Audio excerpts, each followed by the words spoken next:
Hello and welcome to the John Ark Show. Today's episode is called Never Put These 6 Things on a Credit Application.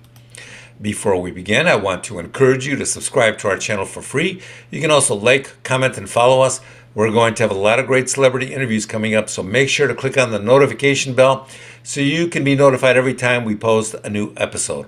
Also, we ask that you post a link to today's show on your social media so we can get the word out and promote the show.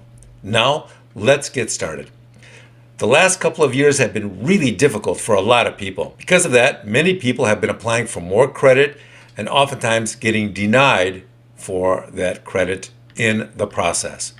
Today, we're going to reveal some things you should never put on a credit application. Most credit apps are reviewed by algorithms and not humans, so keep that in mind. The first thing you should avoid putting on your credit application is that you're retired or self-employed. The reason is that the computer algorithms will automatically assume that this is code for unemployed. And if you're unemployed, then that's going to make it much harder to get approved for credit.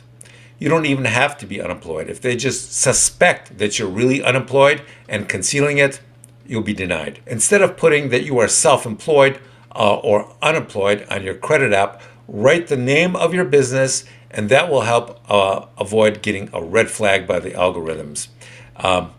Then just say that you work for that company. You write down the name of your company. You want to present yourself as a working individual employed by your own company. Saying that you work for a business looks much less risky than saying that you're retired or unemployed. In fact, you're better off not even applying for credit than you are putting that you're unemployed on your application.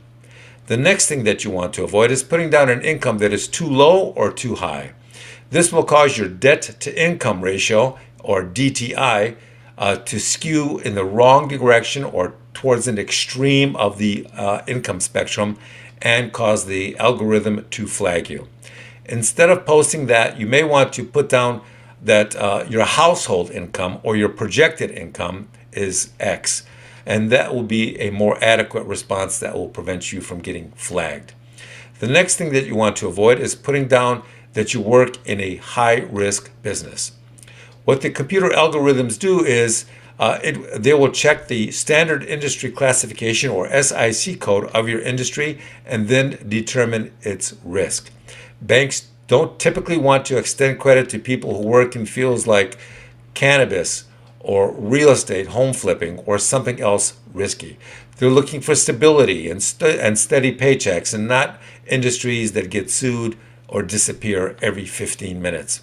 The next thing you want to be careful of is with the part of your application which asks why you need the funds.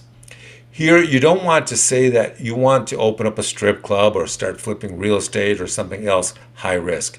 What you want to say is that you want this for working capital or market expenses for your company. You want to show the underwriters and the algorithms that you're going to be using the funds to try and grow your business or sales. What the underwriters want to see is that you are low risk and you're trying to grow your revenue.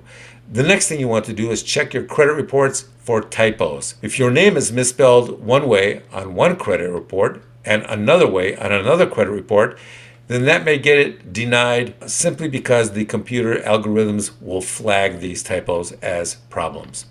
Another thing to avoid doing is to apply for a lot of credit cards at the same time with different companies and banks. If you shotgun the approach, the credit application approach, that's going to look suspicious. It'll also look very desperate, and it will get your applications flagged. Lastly, don't have a lot of different people co-signing on your loans. One person may be enough, but don't keep repeating the process with other co-signers. It's much better to build up your own credit and use that. Thank you for watching. I want to encourage you to subscribe to our channel for free. You can also like, comment, and follow us. We're going to have a lot of great celebrity interviews coming up, so make sure to click on the notification bell so you can be notified every time we post a new episode. Also, we ask that you post a link of today's show on your social media to help us get the word out. Thank you, and we shall see you soon. Bye-bye.